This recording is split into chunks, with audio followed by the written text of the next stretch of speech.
again, there are 8 classes. Each class has a different storyline.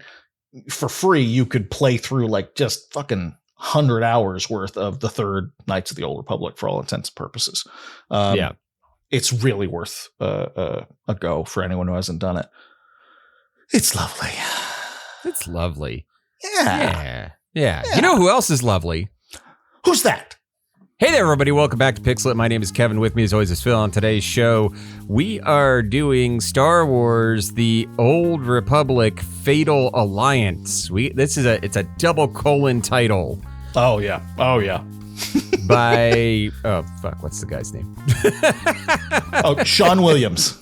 Sean Williams Scott. That's right. Stifler wrote this. Stifler. His name is Sean Williams. Oh, you got the hardcover. I did. I decided, I was like, this is something that I really like.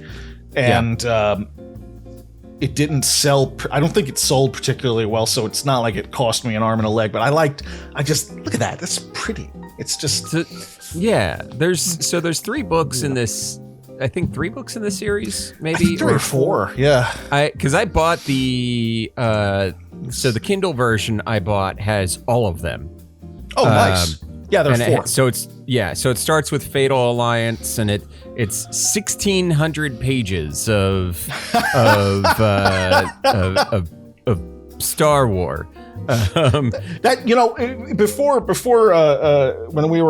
Before we were recording, or maybe when it was the pre-intro stuff, Kevin pointed out, he said, does this feel like a long book to you? And Kevin, I think it might be the fact that you're looking at 1,600 pages.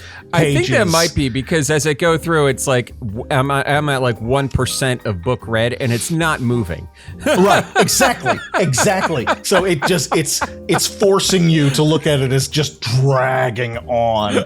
But that's smart, because the way this one is going, I fully intend on getting through all 4 of these books over the next 4 years, let's say. Yeah, let's say it. So the book is based on the game Star Wars: The Old Republic. We were just talking about it. Not a game that I really played. I played Knights of the Old Republic pretty religiously. Love those 2. Star Wars: The Old Republic, also developed by BioWare, who did Knights of the Old Republic. And currently, it's since been moved from BioWare over to another company called Broadsword Online. But yeah, it's if I know correctly, I think Broadsword Online, owns like a lot of those MMORPGs that kind of are shifted to the free to play kind of thing. That's their bread and butter, is probably maintaining MMOs after a certain point, because it's been out for looks like 15 years now, 14 years now, and it is set in the Old Republic, as the title says, which is about 3,000 to 4,000 years ago in the Star Wars universe. Yeah. And this is actually the thing that was confusing me. So it's the Sith Empire, and there's actually that they are fighting against in the Old Republic, but it's more of a even playing field, whereas I feel like in every modern day non-Old Republic Star Wars stories tend to be like, oh, there's one galactic government, and we're like, now there's one galactic like, it's like the line between the 2 governments are always very narrow. So it's like it goes Republic to Empire, Empire to New Republic, and then New Republic to First Order. Yeah. And there's like no like transition periods between these entities having control of the universe. And I think there's something I appreciate about these stories, and this story so far set in the Old Republic, and probably that game, is that it's like, no, it's a war. It's large factions going at each other, with intermediary factions kind of like being third-party spoilers, like the Hutts or the Mandalorians, or just the big, like that's the cool thing I think in this is like the Hutts are just kind of there as like these big corpo slugs, literally. They're just taking advantage where they can, making their money where they can. Which actually, now that I think about it, it's wild that the sequel trilogy didn't feature. They have an entire planet set on a gambling planet, and it doesn't have the Hutts. Involved. Isn't in that weird? I thought that too. I just like. That's a gimme. Like that's you gotta have at least like one sitting in the corner smoking a hookah or something. Despite me liking Rian Johnson's effort in that trilogy, I think we can all kind of collectively, like, that's fine. We don't need to think about it. He did. I think he tried. He tried. They tried. They were not. I'll tell you, each one of them, even the third one. Which I know wasn't him, but it was JJ again. Yeah. With that trilogy, though, each one of them has excellent stuff. There are some ingredients in each one of them that are fucking excellent and can inspire and get you excited and that sort of thing. But overall, it just was kind of a meh sort of. And I feel like it was just never fully thought out or outlined or what have you. Well, that's just it. It's just they kind of threw it around the seat of their pants, just like it's J.J. Abrams style. I don't know what I'm fucking doing, so I'm gonna, I'll just fake it, and eventually it'll be awesome. It's like, no, that's the opposite. Generally happens. It didn't end up being awesome, JJ. And we keep falling for it, like and then I still got to watch Andor. I mean, they give. Never watched that one either. I've never watched it, but everybody's telling me to watch it. But yeah, the game. You played this game. Yes, a lot. Yeah. And as you were informing me before the call, it's free to play now. You just do it if you can have 2 characters with a free account.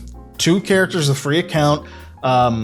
Even if you don't like MMORPGs and you just like, because people were after Knights of the Old Republic 2 came out, people are like, when's the third one coming out? The Old Republic is the 3rd and the 4th and the 5th and the 6th and 7th and the 8th one, because each class has its own, for all intents and purposes, single player storyline. Right. You do not have to interact with anyone. You do not have to do anything but go from mission to mission and do your thing. There's a lot of the standard WoW MMORPG, collect 10 whatever hides and that kind of thing. Yes, that is there. But it's a lot of good writing and interesting story, and it takes place 300 years after the second Knights of the Old Republic, and Revan's still around somehow. It's amazing. It's amazing how far hate will get you. I know, right? So is the canonical ending of Knights of the Old Republic 1 that you go back to the dark side? No, the canonical is the light side. Okay. But he does. I don't remember. Someone will tell me. But in Old Republic, there is a instance mission where you interact, at least one where you interact with Revan, and he isn't. I want to say he's not quite dark side, but he's kind of jaded. Sure. Or he's not the guy he used to be. That sort of thing. It's interesting. Yeah, I mean, Knights of the Old Republic. If they announced if that would be a bombshell announcement of like KOTOR 3 coming out, 2026 or something like that. Well, they were supposed to do the whole not reboot, but like what they did with Final Fantasy VII. They were supposed to do that with the first Knights of the Old Republic, and I was fucking on board. And then they cancel it, and there are now rumblings that someone still has it, but it's just not. Yeah, I mean, I don't get my hopes up for anything in particular with the games industry these days, especially when you talk about like Microsoft and laying everybody off in the news today. Not news today, but news recently. There was an article posted that apparently the staff at King, so King, the makers of Candy Crush, owned by Microsoft, the staff at King had been building these AI tools under the guise of, it's going to help your productivity, and then a lot of the staff was let go in favor of the AI tools that they built, which is garbage just in, garbage out. They're bananas. making shit. Yeah. just absolute bananas. So that's frustrating. Just the optimist in me, whole. Yeah, the optimist in me thinks that we will see just how shitty relying entirely on this garbage is, and a lot of those people will come back to work and that sort of thing, that this is a blip. But it also, shit quality has never stopped corpos from just churning it out, so who knows. Fucking corpos, man. Yeah, man. So who's the guy that wrote the book? Who's this Stifler guy? Stifler. This is Australian Stifler. He's Sean Williams. He's Australian. He is not just he's written a ton of novels, a lot of obviously speculative fiction stuff. He also is a composer. He does like ambient kind of, trancey music. I haven't listened to it yet, but like it's supposed to be pretty good. Nice. Yeah. He does some acting here and there. His big claim to fame is, he wrote like 6 or 7 Star Wars books, this one included.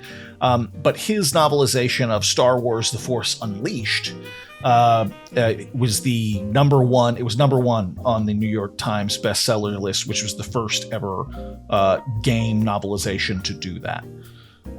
So that's his big, claim to fame. And so he wrote The Force Awakens, The Force Unleashed, The Force Unleashed 2.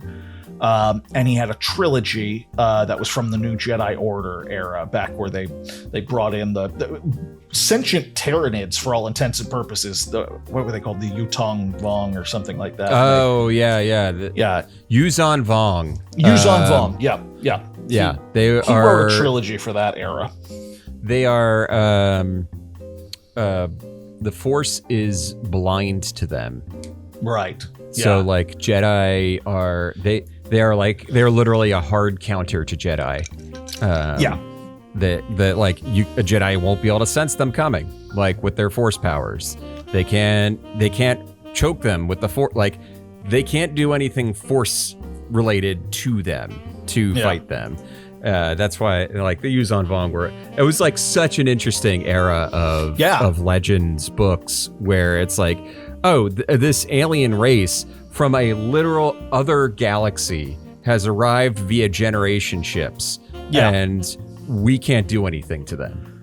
Yeah, and it started with Vector Prime, which is the only one I read. That's the one where... Yeah, that's Chewbacca dying. The death of Chewbacca in the Legends. R.A. Salvatore, who just balls of solid rock, chose to kill Chewbacca. But I'll tell you what, though, if you're gonna kill Chewbacca, he died the way he should have. He's literally, the last time I think Han sees him, because it's like a moon it's in the gravitational pull of the planet, I think. And the last time he sees him is Chewbacca literally screaming at a moon that is about to crush him. It's like, oh, well, come on. That's the way to go. None of us want Chewie dead, but like, if he's gonna, that's how he should go. Like, the only thing that's gonna take him out is a fucking planetoid. Like, that's a good way to do it. So he wrote a trilogy for that, Force Heretic. And but he's very prolific. He's another one of our lifers. He's got his own original stuff. Admittedly, he doesn't do as much novelization or as much pay to write kind of stuff, but he's got a lot of awards. He's won a bunch of the Ditmar and the Aurealis, is that how you say it? Aurealis Award, and those are both like Australian versions of like the Hugo and the Nebula Award and that sort of thing. Aurealis. Aurealis. I get more when I do that. I get more like Aurealis. And then it just becomes a twisted rabbit. Yeah, so he's a pretty cool guy. He's got the chops, and I'm enjoying the book so far. So that's nice. Yeah. All right. So that's the game. That's the book. The only, I guess, we should put it in the... Oh, wait a minute. I forgot to tell you about my favorite website in the world, patreon.com/pixelitpod. Yes. We got 3 tiers, 4 if you count for free. We got $1, $5, and $10. $1 gets you access to the ad-free episode. $5 gets you access to the bonus episode we record before each episode. And $10 gets your name shouted out in each episode. To that end, I want to say thank you to Jesus Loves You, Kyle Seaman, Ruthless Mutter, Middle of Things, Sigma Sal, Chuck, Beaks, Thick, and Friendly Friend. Thank you so much for being a friend. Patreon.com/pixelitpod. Do it today. Do it today. All right. Well, what do you say, Kev? We're going to put the body on the marsh here? Let's put it in the marsh. When I tell you to dump a body in the marsh, you dump them in the marsh. All right, marshies.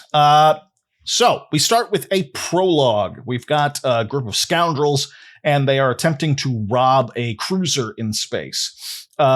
Jet Nebula is the name of the leader of these scoundrels. I'll take names that aren't real for 500, Alex. Even for the Star Wars universe. Even for Star Wars universe, which let me tell you, the Star Wars universe is 1 bullet point 1A for like, yeah, we're just gonna make up the dumbest fucking thing that we can think of. Yeah. But Jet Nebula is a Zap Brannigan levels of. Yes, that's exactly the reference. Zap Brannigan. It's that level of, and they do kind of imply that this is an obvious fake name that he uses. Pseudonym, that sort of thing. Pseudonym. Thank you. Nom de piracy. Yeah. He does. He has a really interesting relationship with his first mate, who like is like he's been mutinied at this point, and he gets the upper hand on his first mate, and like threatens him with a gun and says, I'm taking back being the captain of the ship. And it's like, all right, fine. And they just go back to being captain and first mate again. Like nothing happened. Like he actually kind of respects him for it. He's like, bananas. He's like, we're unmutinying this mutiny. And the first mate's like, he got me. Yeah, fine. And he just, and he doesn't stay butthurt about it. He just kind of gets back into the role. He gets back to work. Yeah, he gets back to work. It's okay, fine. I'll try again. Oh, it's that kind of. It's a very interesting relationship. So they're trying to pirate this boat. Jesus, this ship. That is they're talking to them on speaker. I am no good with words. I have not. This is the only drink I've had, and look, there's hardly any. I am just stumbling today. Mm. So they're talking to them on the bullhorn. The bullhorn, yeah. Hello. It works. Hello there. Monty Python ever did a space movie, it would have been some stuff like that going on. Absolutely. Oh, without a doubt.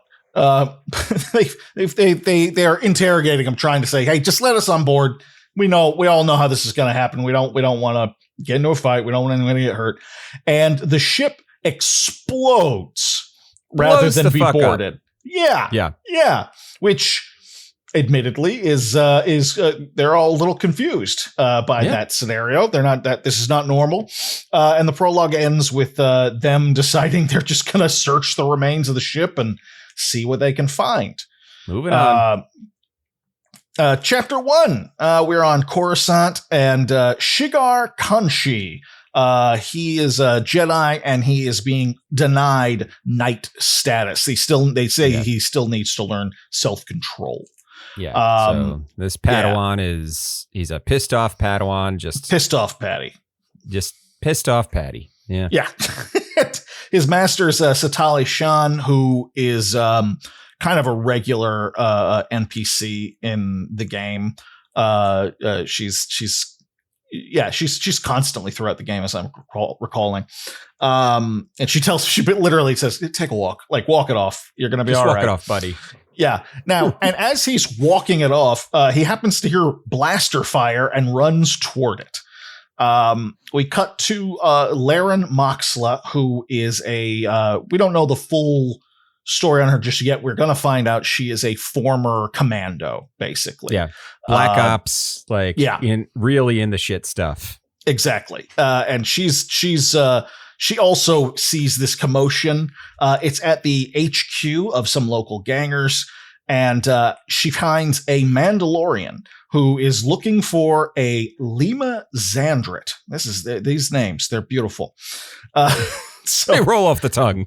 They just so graceful. Shigar shows up and a fight breaks out. And they notice that they both have the same facial tattoos, which designates them as I think it's Kithian. They're from the planet Kifu. Yeah, they're actually they're actually not human. They're Kithian. They're near human. It's like they're one of the near human races. Right. And we'll even find out that their tribes used to fight each other. That at some point they had a civil war or something. The Mandalorian gets away. We find out from one of the survivors that he's called Dow Striver. And he was looking for quote unquote Cynthia. And then the one survivor promptly dies. And it's important to note that this Mandalorian has killed a fucking whole HQ filled with criminals by himself. Just an absolute ass load. Killed the shit out of them. Not ones to fuck with. Absolutely not. They do a great job of setting that up. By the way, because this was before the Mandalorian TV show or anything. Before the Mandalorian TV show, and probably this was probably written after Clone Wars. Yes, where we get a lot of Mandalorian action. In the show. It's basically for anyone who doesn't know, you don't fuck with them. That's what they're basically there for. In case you're new, you don't fuck with these guys. So we get a small moral argument, which basically it displays the same subtlety as the morality system in KOTOR. It's like you've got really clearly chipper sweetheart light side or unnecessarily evil dark side. There's nothing in between. Nothing in between. But they do have they hit it off and they go together to update Satali Shan about what just happened. Chapter 2. The Cynthia, by the way, was the name of the ship in the prologue. Yes, it's true. I want to make sure I get this name right. Yeah. Chapter 2 starts with Eldon Axe. Great. Honestly, my favorite name for a Sith so far. Yeah. Axe. And she's only ever referred to, she gets, everybody calls her Axe from in most scenes. So yeah. So she's a Sith apprentice, and she's on her way to Dromund Kaas, which is the capital of the Empire. And we find out that she has recently lost a fight with Dow Striver, our Mandalorian, and she promises herself that she is going to kill him one day. She debriefs with her master, Darth Kratos, and she was defeated by the Mandalorian, he interrogated her. Yeah, and he was also asking her about this Lima Xandrit character and Cynthia. And the mention of it's these, it's like remember that not only did the Mandalorian, it recontextualizes the Mandalorian's battle fight, right? Not only did he kill everybody in this base, he also beat a Sith apprentice in one-on-one combat relatively easily. Yeah. It's not a sweat for him. It was 100 against one guy, and he cut through all of them. And it reminds me of this. There was this Wolverine series, and I can't remember the details of it, but he was looking for somebody. And there's just a page of of Wolverine having just killed everybody from the X Mansion to New York City or something like that. Right. That's Dow Striver, Yeah, it's leaving a hell of a body count behind him. In fact, it's impressive enough that Axe like got away. That she survived the whole thing, and he wasn't interested. He wasn't interested in killing her. He just wanted information. Yeah, exactly. At the mention of Lima, Xandrit, and Cynthia, her master freaks out. He has a visceral response, and he takes her to a data center where he shows her Xandrit, who he tells this story of her being the mother of a would-be Sith, because the Sith basically come in and just like the Jedi do, they choose children to be trained. But very frequently with the Sith, the parents don't want anything to do with it, and they will kill the parents and take the kid anyway. And Xandrit had a child like that who had some Force powers, and she ran off and tried to hide her child and was never seen again. And Darth I don't know how to say Chatris or Chatris, whatever it is. He releases a block, like a Force block that he had put in Axe's memory, and has her remember that Xandrit is her mother. So there's a connection there, pretty significant one. And so they go to see the Minister of Intel, who tells them about the ship, the Cynthia, that the Hutts are auctioning off. And Cynthia, we find out, was Axe's birth name. So the connection between her and her mother and the ship is a straight line, really. Kratos orders her to use her new memories to find her mother, and the reward will be that he'll put the mental block back when she's done. He's like, I'll make you forget once again. Don't worry. Yeah, kill your mom, and I'll make sure that you're not aware forever that you killed your mom. And we do get a lot of stuff with Axe where she's kind of like confused, because she, even with the memory back, she doesn't feel anything for this woman as her mother. There's no like, oh my God, it's my mom. She doesn't have that. And even as a Sith, she's kind of like, shouldn't I have some feeling there? That doesn't. Nope. What happens when a sociopath becomes a Sith? Right. We'll find out. We are in the next 400 pages. Chapter 3. The Sith do rely on emotion, like big time. Like it's funny because the Jedi rely more on like controlling your emotion, and the Sith are more about like, let it go, buddy. Passion and anger and fucking. Yeah, fucking. You know, they never say it. They never say it. But you gotta know that's you gotta know that's. I mean, even Palpatine had kids. Right. You know, I figure that happens a lot. I know Star Wars is made for kids. But I think we all know what's going on behind closed doors. Come on. We in chapter 3 we meet Ula V, a Imperial informant on Coruscant. We find out that he is basically posing as an assistant to a important Republic politician, but he is secretly feeding information back to the Empire. Satale briefs his boss on this Mandalorian situation, and he ends up being sent to follow up on it, find out more. We learn a little bit about the current history of the world, the Treaty of Coruscant, which ended the war between the Sith and the Republic. The Sith was assisted by the Mandalorians in a big way. So the war is over, but it's still considered a Cold War, which actually is one of the more interesting things about the Old Republic game. Because that's you can end up in Empire areas if you're part of the Republic, and vice versa. You don't go in and like interact with their cities or anything like that, but you end up in the places and you're just kind of tolerated because we can't do anything overt right now, because it's not a hot war right now. Exactly, not a hot war. So he gets information from the local information broker about this Dow Striker character, who by the way left an hour ago, and just missed him. Just missed him. He finds out about the Hutt auction and Cynthia, Another contact tells him that the big secret is the mystery cargo on board of the ship and where the ship came from.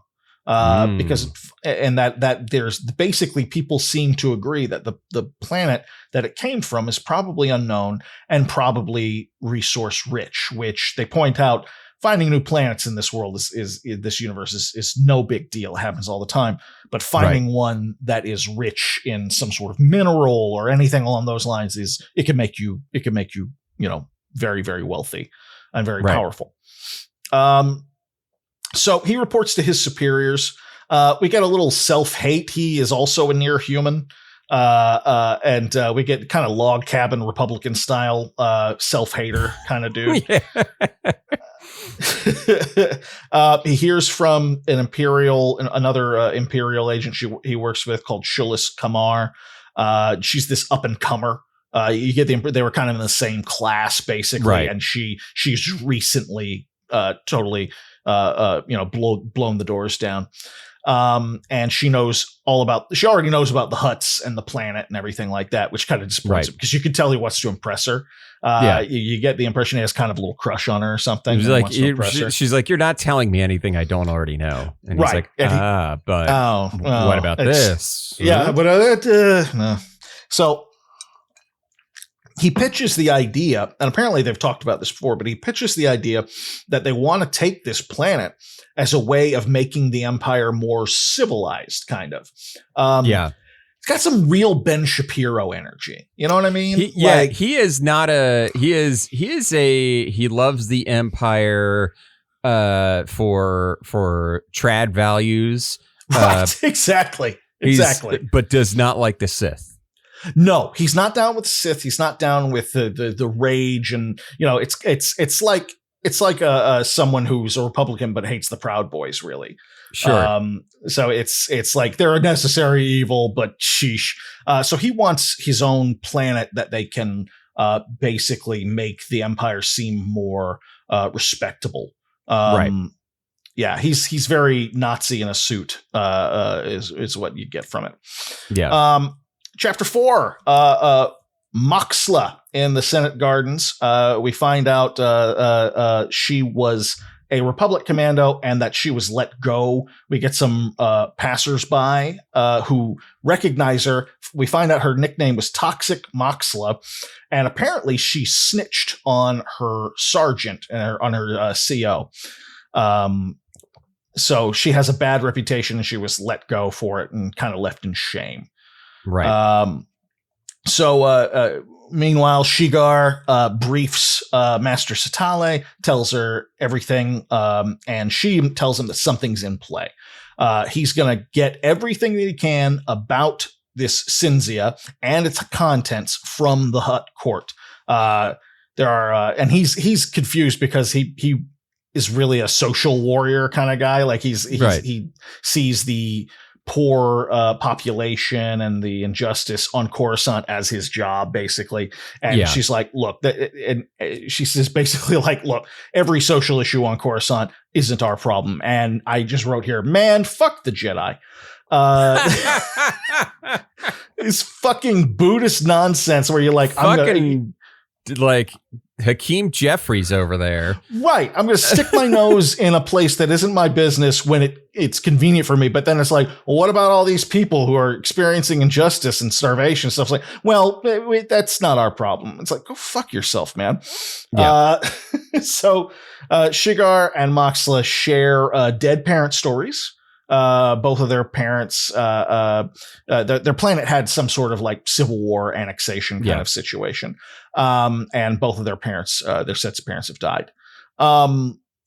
She has skills that he doesn't, slicing, for example, covert ops, gunning, that sort of thing. This is the first of many instances where we're going to, well, not the first, but one of the first of many instances where we're going to have, clearly like a little something that's put in there to make you salivate about the game a little bit.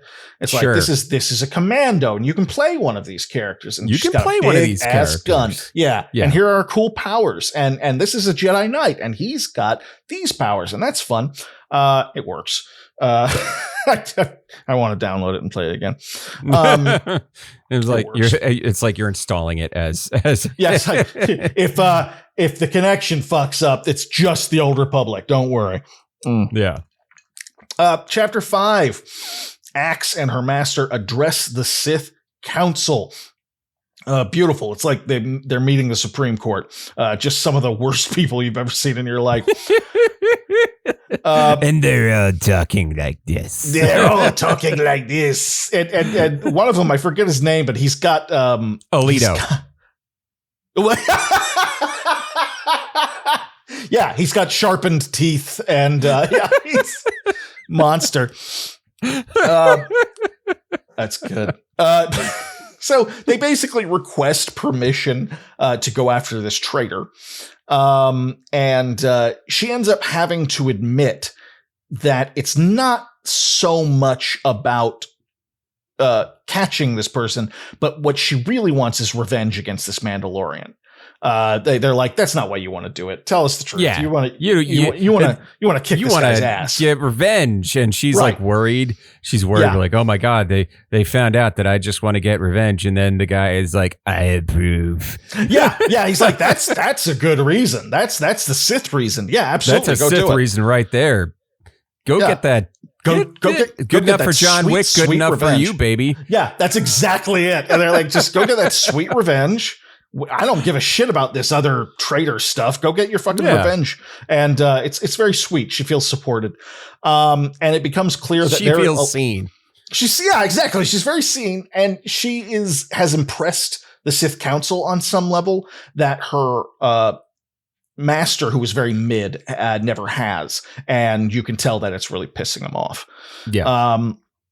Chapter 6, we've got Ula V, who's in a similar situation, but on the Republic side, and he finds out that his boss is going to send him to the Hutts to find out more info on the Cinzia situation. He is told to mention any Jedi that he sees. That's very conspicuous. They say, let us know if you see any Jedi. He is disappointed about this because his whole thing is listening to this guy and forming the Empire. But then he realizes this could be very advantageous. Yeah. And we get a moment where he's going to pose as an envoy, and he'll have like a bodyguards and that sort of thing. Security, yeah. Exactly. And immediately they're like, yeah, you're going immediately. So he's got this team of security there, and he's like, well, I got to go back to my house because he wants to drop a message to the powers that be on the Empire. Yeah, his handlers at the Empire need to know why he's disappearing. Right, exactly. And so but they're like, nope, we got you. We got your clothes, we got everything. And he even like goes, but my pet, I gotta feed my pet. And they're like, well, let us know when it needs to be fed, and we'll have someone go in there and feed it. He goes, never mind, forget it. So instead he secretly drops a message to the Imperial forces, like Matt Damon in The Departed. He's like, yeah, Dad, my friends are coming. That whole thing. And that brings us to part 2 on Hutta. Hutta. With all of these characters being sent to the home planet of the Hutts. Yes. And we do get we were talking about this before, you do get a cast before it starts, and it tells you who everyone is. Very smart. There are a lot of characters with a lot of nonsensical names. It's nice to be able to go, wait a minute, who? Okay, great. Chapter 7, Shigar and Moxla Laren. I'm going to start calling her Laren. It distracts me less than Moxla does. Shigar and Laren, they're on a ship to Nar Shaddaa, which is a moon in Huttese space. And it's basically the center of the gambling, smuggling, crime world of the Hutts. Right. He is practicing his psychometric. And if you look at a picture of it, it's basically the artist renderings of it basically make it look like a hive planet in 40K. Yes. Absolutely. It totally looks like a hive planet. It's just overpopulated and just, you don't want to know what the people on the surface are living like. You're just grateful that you're somewhere above the clouds. It's a mess. It's exactly what you'd think. So he's working on psychometric powers, which is the ability to basically get an inanimate object and kind of learn about its surroundings, learn about its background, that sort of thing, just by kind of focusing on it. It's one of the things he hasn't been able to master yet, which is one of the things that's kept him from being a knight. They are on the ship with a lot of dregs, a lot of rough characters. We find that they're gambling and fighting. Dejaric is mentioned, which is the Knights of the Old Republic card game, little sub game, which is actually very fun. So a smuggler, they're talking to this smuggler approaches them and tells Laren that Shigar's disguise isn't convincing. Not good enough. Is he? If he's supposed to be a racer? Yes, he's supposed to be a racer, and they're just like, "What are you doing?" It's like if Barbie and Ken showed up with the fringe and were trying to come off as real as actual cowboys. Yeah. It's the same kind of thing. They kind of tease him about that. So they make it to Jabroilia, the city closest to Tassa Barish, which is the crime lord, the Huttese crime lord who's running this auction. They make it into the palace with a combination of Jedi mind tricks and bribery, which is classic, just classic. Chapter 8, Axe and her master touch down. This retinue, this envoy's retinue, comes to her and they ask to take her lightsaber, and she cuts the guy's head off. I love this moment where just a random guard just gets his head chopped off because she's like, "Oh, I'll give you my lightsaber, all right." It's that. So her whole thing is she's meant to be pretending to be a bodyguard in this envoy, hopefully being inconspicuous, and she's failed immediately. She do like failed. The Sith do. Yeah, exactly. Just snake. It's all over. Snake. Yeah. So they're shown what they're bidding on. We find out the Cinzia is the ship that was blown up in the prologue. They find out for sure. And we hear the black box, basically the final back and forth that took place between Jet Nebula and Jet Nebula. There's no other way to say it. Jet Nebula. We find out what happened, and there's also the other auction piece is this capsule, and there's some sort of bio component inside, and she is not sure what it is, and on top of that, it doesn't trigger any memories for her. The whole point is she's supposed to go through all this, and hopefully certain things will trigger memories of her mother on a certain level so that she can track her down, but nothing doing just yet. Chapter 9, Ula is basically getting the same treatment. He does not cut anyone's head off, but he is the envoy in his cover-up story, and he sees our dear friend Jet Nebula. Starts doing some research on the ship, and he gets a request to meet with Jet. He goes immediately. So he and Jet drink these drinks called reactor cores. Reactor cores, right. And they're like on fire or something like that. They're like, it's like the perfect combination of an over-the-top tiki drink with like pure rubbing alcohol. Like it's a Flamin' Mo, basically. Yeah. Yes, that's bingo. That's exact Mo, Flamin' Mo. That's exactly what it is. And they just play up the fact that they are disgusting and heavily alcoholic, and Ula's already feeling it.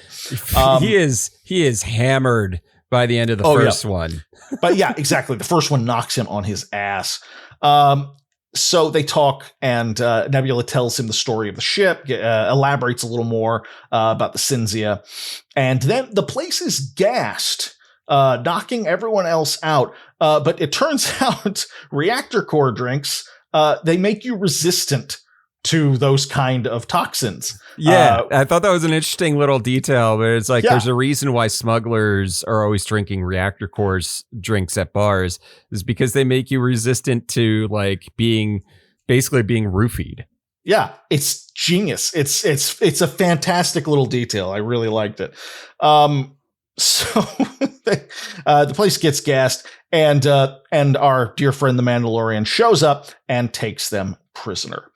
Chapter 10, Shigar and Laren are breaking into the palace. They're continuing to break into the palace through the sewers, using mind tricks and good old-fashioned violence. They kill several people on their way. They find a room full of passed out Republic guards who are clearly also gassed, along with a Twi'lek who we meet, who is kind of the assistant to the crime lord there. They wake up Sergeant Patanen, who ends up joining them. So the whole deal. One of Ula's, one of the guys with Ula. Exactly, and Ula is missing. Obviously, right. He has been kidnapped by Mandalorian. So they realize they have to find this envoy. So Laren and the sergeant are going to go find him, while Shigar is going to head to the vault to investigate this bio thing that's in there. Chapter 11 is Axe breaking into the vault, a Mission Impossible style. She is in the walls. It's kind of hilarious because she's just kind of working her way around the walls. She is constantly worried about setting off tripwires and stuff like that, but never does, and she's not really comfortable with that. Right. She senses the life in the artifact, and it makes her really uncomfortable, specifically.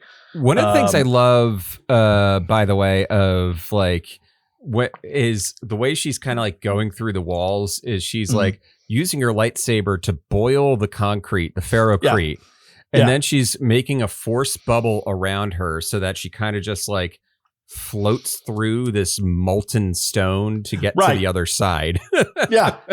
She sets everything on fire and then protects herself from the molten concrete with a force bubble. It's great. It's giving Galinda from Wicked, but eviler. So she's not sure what's going on. It's kind of a this is too easy kind of situation. And then she senses a Jedi who is outside the vault trying to break in as well. So she's kind of like, oh, shit, yeah, I didn't know I was going to get to kill a Jedi. Fucking sick. Chapter 12, the Mandalorians interrogating Jet and Ula about Lena Xandrit, and just the stuff that he's been asking everyone about. And Jet is stonewalling him, being a smartass. And Ula's literally going, I don't know why is he making this so hard? It doesn't matter. And so he's like answering for him. He's like, why aren't you talking, Jet? I know the answer. I know the answer. He's apple polisher. So he's got a holdout blaster hidden on him, and he tries to get the jump on the Mandalorian with a gun, and immediately gets taken out and strapped back into his chair. Where I love this, where the guy's like, he pulls out the holdout pistol, points it at the Mandalorian, and then it's like Dow is just like, get the fuck out of here. And it knocks it out of his. It's nothing to him. And Jet's basically laughing his ass off going, oh, you've never met a Mandalorian before. Okay, great. Good. That explains a lot. So he fails miserably. Laren and the Sarge find a distress signal, and it's originating from Nebula. So they follow it with his troops, with his bodyguard retinue, and they find out that it's a droid. It's Jet's droid. He's got this kind of rust bucket droid, and it has sent out a distress beacon for anyone who will listen. And they're basically gonna follow it to where Jet is. We also get some nice moments here with Laren where she's feeling like an old soldier again. She, without meaning to, ends up kind of like giving orders and that sort of thing. And they listen, they listen to her authority and that sort of thing. And right. So she's getting the old feeling again. Right. You're happy for her. She's like, I missed this. Yeah, that's exactly it. Chapter 13, Shigar enters the vault. Also has kind of a that was too easy moment. And we get a fight scene with him and Axe, who, this is a new one. She refers to him and the Jedi as repressed, which totally accurate. Totally accurate. I just don't think I've ever heard that one used against the Jedi before. Yeah. True. Very true. I just have true. Yes. Written here. The fight ends. They take turns kind of getting the upper hand on each other. And then finally, the fight ends when Dow Striker shows up and Axe is like, oh shit, because she's caught between a Jedi and a Mandalorian, which, unless it's a porno, is not an enviable position. Yeah. So Chapter 14, Laren and the boys, they are making their way to the vault, accompanied by this suspicious Twi'lek assistant to the crime lord there. Jet calls Ula out on his crush because, wait, did I skip something? Oh, I forgot to mention that I skipped something. Yeah, when they finally find... forget it. When we let's go back to the interrogation with the Mandalorian. They are following the distress signal. They're following the droid, and they do find him. And the Mandalorian rockets out of there just in time, and they find Jet and Ula. And Laren takes her helmet off. Oh God, I wanted to mention this because we haven't actually what's his name, the Jedi guy, Shigar hasn't he's the only other point of view character that has interacted with her aside from herself.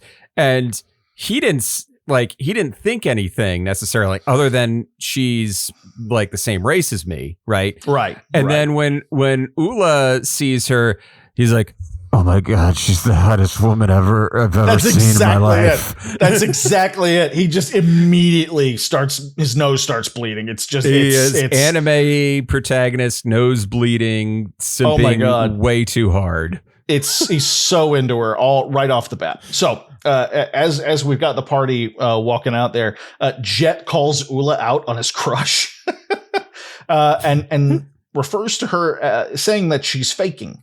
And that's going to be a problem. And Ula, and I'm sure Ula knows one or two things about women faking it, but but in this situation, I said he's got Ben Shapiro vibes. But in this situation, though, he doesn't know what he means by that. Yeah. So they make their way to the Jedi Mandalorian Sith knife fight. Just in time for another explosion and a voice booming out, "We do not recognize your authority."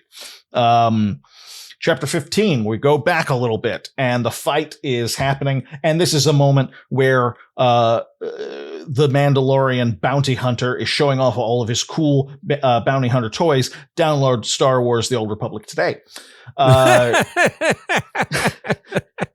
It's what it is. He's using all the cool little toys you get to play with when you're. He's got the micro rockets. He's got the flamethrower. Yep, he's all got that jetpack. He's got everything. You can too when you play Star Wars: The Old Republic. So Shigar saves Axe at one point. Like she gets missiles thrown at her, and he pulls her out of the way, which confuses her. She does the standard why? What does he have to gain? Oh, he's probably he needs my help to kill the Mandalorian. But he'll take me out after this is done. Right. So the ceiling caves, and the Mandalorian is nowhere to be seen. He disappears. Everyone's there. Our whole cast is there now, and the vault is wide open, and everyone's kind of staring because what happens next is a figure steps out. And I was starting to write some, commentary on this figure, but I thought I'd just read the description because I wouldn't do it justice because this is nuts. Let Let's see. It didn't look like any kind of being Shigar had ever seen before. It stood 2 meters high and seemed at first to be an ordinary biped with skinny arms and legs of equal length. Fine. Then it unfolded another pair of arms attached to its midriff, spaced equally between shoulder and hip joints. Okay. It bore no resemblance, however, to insectile species like the Genosians or the Killik. Its body was a perfect hexagon, stretched vertically. There was no head. Black sensory organs dotted the central body like the eyes of an arachnid gleaming in the light. Apart from those organs, its suit was silver. Its skin was silver. He couldn't tell if it was a creature in an environment suit or some kind of construct. Even for Star Wars, that's some weird fucking shit. Like, that's a weird-ass creature they're describing. It's a hexagon. Like, take a perfect hexagon. Now stretch it. And stretch a whole bunch of eyes. And just a lot of eyes. Arms and legs. Yeah. Arms and legs. Try to imagine that, and I'm like, I'm having trouble.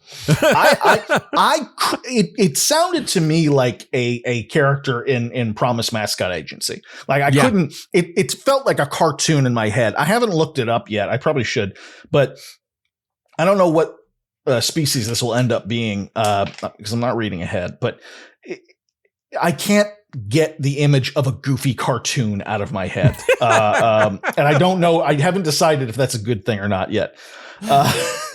So it says to them that we do not submit to your authority, which is different from what we were told in the previous chapter that he says. And I wonder if that was a mistake.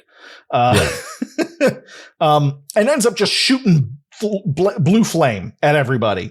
Just blue flame. Just blue flames. Poof, like just starts hitting everybody. Axe goes down. She takes a lot of the brunt initially, and Shigar blocks a lot of it with his lightsaber. And then another one pops out of the vault and just doesn't say anything, just screams and opens fire. Everyone's trying to blow him up, but it's not working.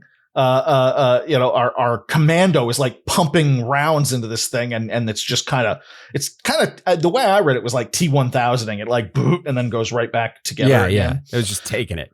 Yeah, and it doesn't mean anything. And then a third one comes out. This is when Shigar finally says, fuck this, and orders Laren to get everybody out, and he's going to stay and hold the creatures back. And the chapter ends with all three of them opening fire on him. And that's where we're leaving it today. Yeah. So, Kevin, what do you think so far about Fatal Alliance? I like the second part. I liked it better once we got to Hutta. Like, sure. I felt like the opening was dragging just a little bit when we were on Coruscant, but once we got to the Hutt stuff, and it was like, okay, now it's like we got hijinks on hijinks here. We got several people. We got a Mandalorian. We got a Jedi apprentice. We got a Sith apprentice. We got a smuggler.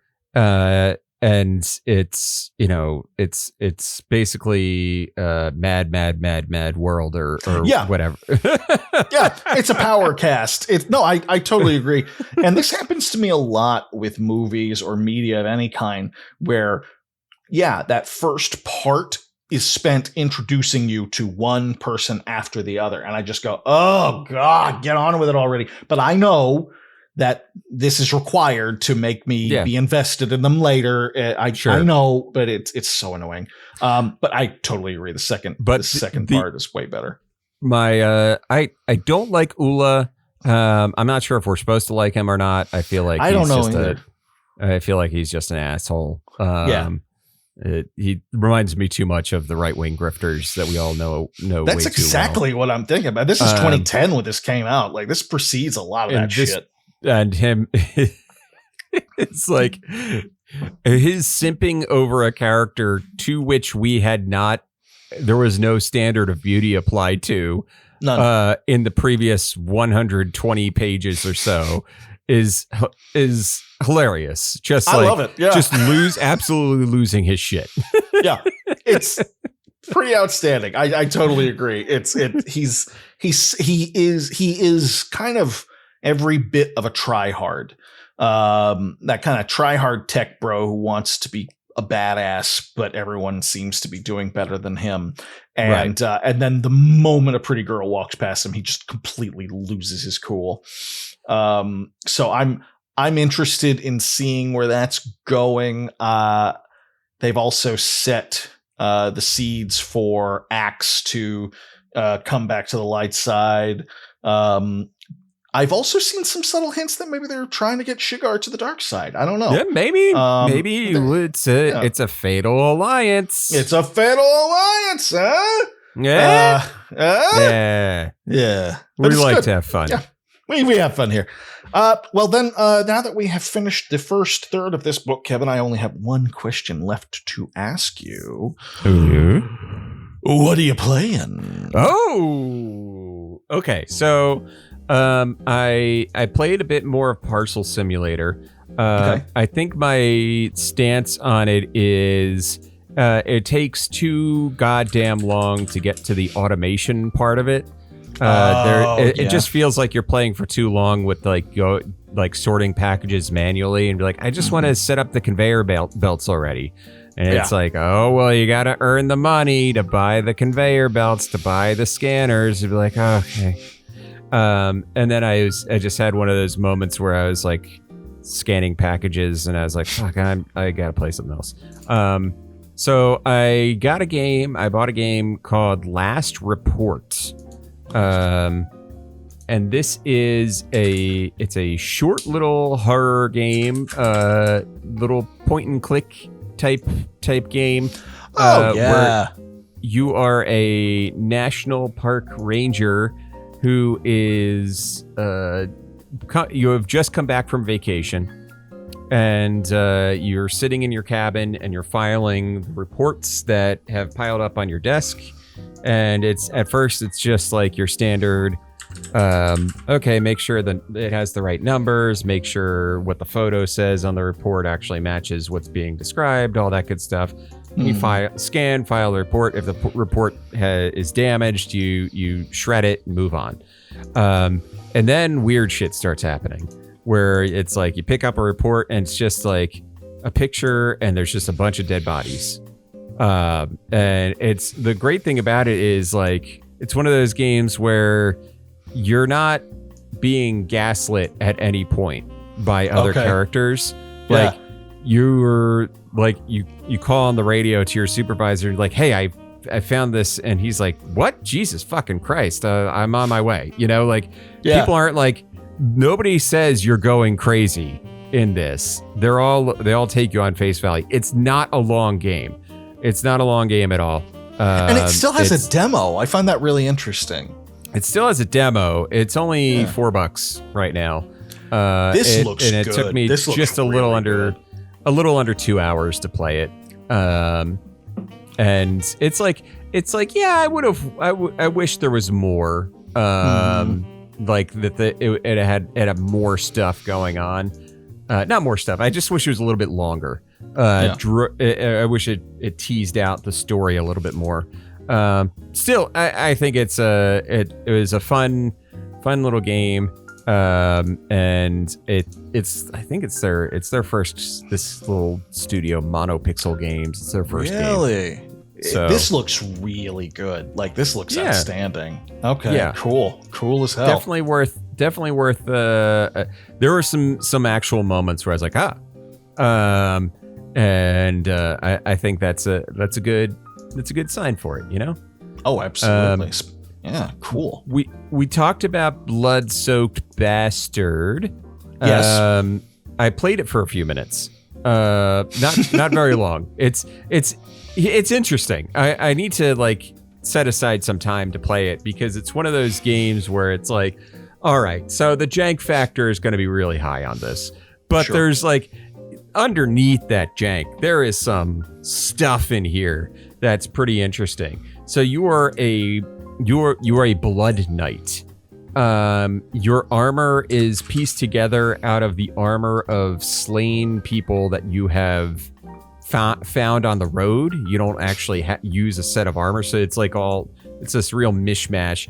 And you drive nails through the armor, I assume into your skin. It's not specific, but that's why you're all spiky and stuff.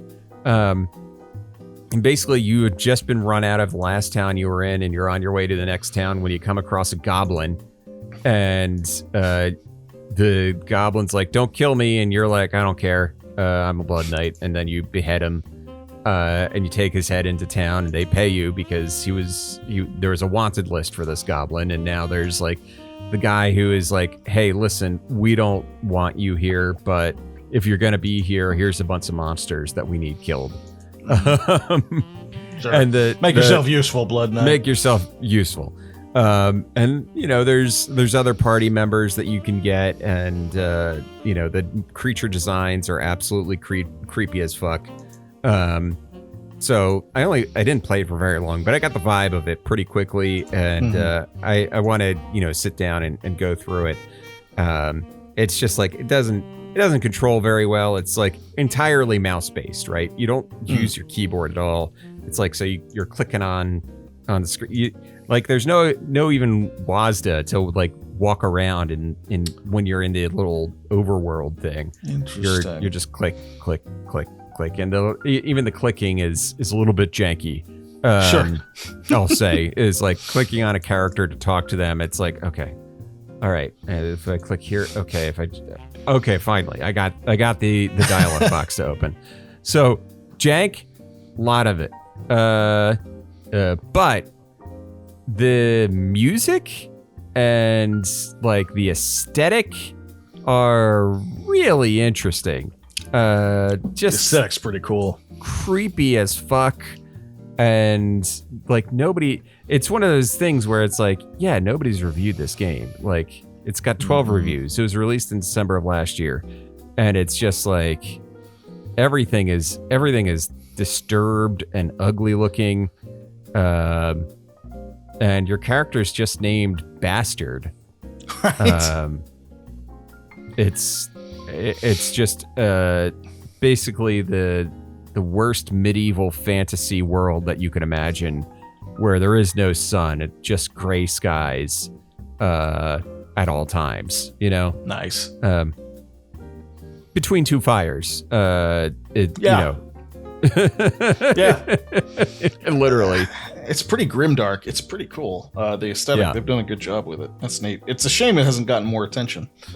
Yeah, like if it had more attention, there might be more. Like the actual creator might actually update it more, but it's not like Look Outside, right? It right. didn't pop off like that, but I think Look Outside from the very beginning was a more of a polished product. Very much so. Yeah. This is very polished in terms of style, in terms of style and aesthetic and all those very important elements. But in terms of just like playing the goddamn game, it's a bit fiddly. What else have I played? Rogue Trader. I'm playing more Rogue Trader. Getting my I just got a call from Solomorn to go recruit him officially now, and I'm in Act 2, so I'm on the way back to Footfall to go pick him up. So that's where I am in the Rogue Trader new DLC. Nice.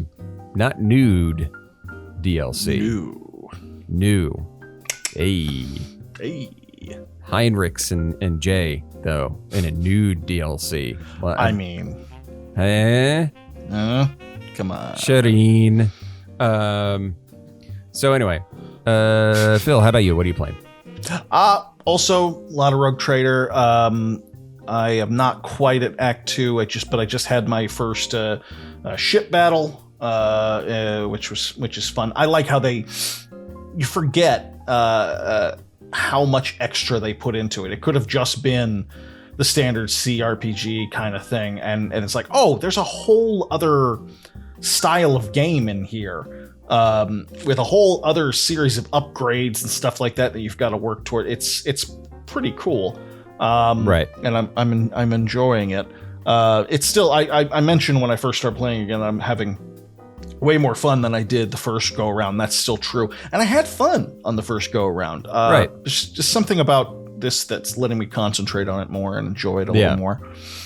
I played a demo for a game called Grit and Valor. This is a Kaiserpunk kind of thing. Well, not Kaiserpunk. It's World War II. It's 1949. Americans and the Allies lost the war because the Nazis have mechs, and the Allies stole a few of them, and you're slowly taking back Europe. Sure. Which it's a pretty cool setup. It's the aesthetics are outstanding. You have a rock paper scissors style kind of sort of a weakness to strength kind of rule, like sure. And you just have your mechs, and you have bad guys getting thrown in different waves, and you've got to arrange them just so, while also protecting your intelligence truck, which doesn't kill anything, but you have to have it there to be able to work your other mechs. Interesting. I wanted to like it a little more. It's just that it's I don't know, the whole again, rock paper scissors kind of style. After a while, it's pointless because you're getting hit with all these people, and it's not a big map. So you've got all three of the guys, so you just point them towards the same people. Right. And everyone's hitting everybody, so it doesn't quite work on that level of strategy. You can upgrade the mechs and that kind of thing, which is always fun. I am enamored with the map system they have, because in this demo you're making your way through the UK, and there are a bunch of different places along the way before you can finally take over the whole country. And something about that really appeals to me, and my I want to fill the whole thing with the same color, right, kind of thing. So that's nice. Right. Very cool aesthetic. The full version of it came out. Well, it's not out yet. Oh wait, sorry, no, the full version of it came out last year. And if you're into diesel punk, if you like the whole World War II mech thing, it's not half bad. It's just not. I just didn't keep me. I also, and this is new. This is not new, but it just hasn't happened in a while. I'm under embargo for a game. What? Yeah, because an indie developer reached out and gave me a pre-release copy of their game, which hasn't happened in a long time. So thanks for making an old man feel relevant, guys. The game is called Let Them Trade, and it is right up my alley. It is a city builder kind of thing. The whole point of it, though, is they say it's relaxing, it's chill, but it's still got some strategy elements to it. And I can't say any more than that until next week. I'll be able to talk about it. Awesome. But I've been playing that one, and interesting stuff. So yeah, that's me. Fantastic. Well, thank you so much for listening, everybody. It's a blast to start up a new book. It's a blast to start up a new Star Wars. Honestly, the last Star Wars book we read was probably one of my favorites that the Republic Commando one. Republic Commando was that was a banger. It's like the Halo series. You can kind of rely on them for having quality writers. They always have like a good writer in their back pocket for these things, you know. Mm-hmm. Yeah. And I know what's his name, the guy who wrote the Mass Effect plots, also wrote the Old Republic stuff as well. And I think he's Drew, the one with the Drew Capsaicin. Capsaicin. Yeah, that's exactly what it looks like in my head. It's like Capartian or something like that. Capartian. Yeah, something like that. But yeah, so thank you, for so much for listening. You can follow us on a multitude of social media platforms, including Blue Sky, TikTok, Instagram. You can find us on Discord. And you can get to our Discord through our Patreon, patreon.com/pixelitpod. Phil, I have a question for you. So I kept digging in my yard because we're planting trees, and I found a cave underneath my yard with giant mole people. Yeah. Now they don't want anything, but they want Bitcoin. But they don't have any technology otherwise. They just keep asking for Bitcoin. What do I got to do about these Bitcoin loving mole folks underneath my yard? It's annoying, but it's simple. You start by calling your third ex-wife. You do have a third ex-wife, right? Obviously. Okay, so you call her. She's gonna be pissed, but she's your ex, so it doesn't matter. All right, and you tell her to send you, just a quick. Doesn't have to be good. Just tell her to send you a nude, but it has to be specifically focused on her